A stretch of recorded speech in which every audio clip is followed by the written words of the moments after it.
The much-anticipated player-owner social justice summit on Park Avenue is over, and what has changed? Nothing concrete, based the sanitized statement that the NFL and the Players Association jointly released after 13 players and 11 owners talked face-to-face about the issues fueling the national anthem protest debate that has roiled the league and its fan base. But Dolphins owner Stephen Ross, who was in the room, later called the talks constructive, and said that, "We heard what they had to say and they heard us." Colts defensive back Darius Butler said the players invited to participate expressed our perspective.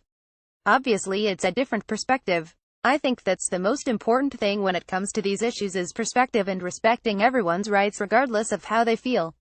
NFL Commissioner Roger Goodell and NFLPA head DeMaurice Smith were among the dozens on hand for the sit-down, which ran Tuesday morning as part of the league's fall meetings in New York.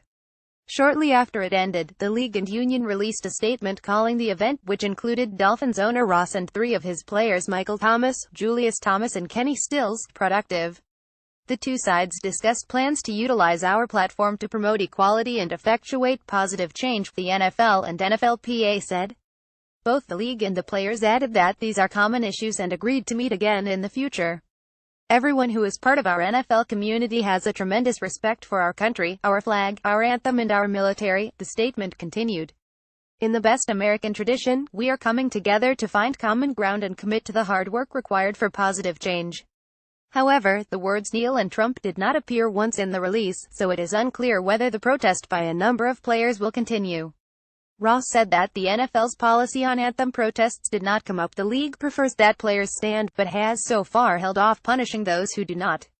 The 3 Dolphins players present have knelt at some point this season, but are now abiding by Coach Adam Gase's rule to remain in the locker room during the anthem.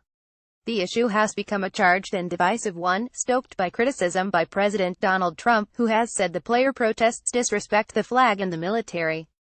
Stills, Michael Thomas and Julius Thomas argue that they were only trying to highlight inequalities in the justice system and police brutality. Before he flew to New York on Monday, Julius Thomas told the Miami Herald that his top priority was to express to the owners my thoughts, my feelings. To come up there and really let them know what it means to me, what it means to the people that I grew up with, what it means to the people I interact with and spend time with. Thomas added that equality shouldn't be something that has to be fought for in this country. It should be something that's a given at birth.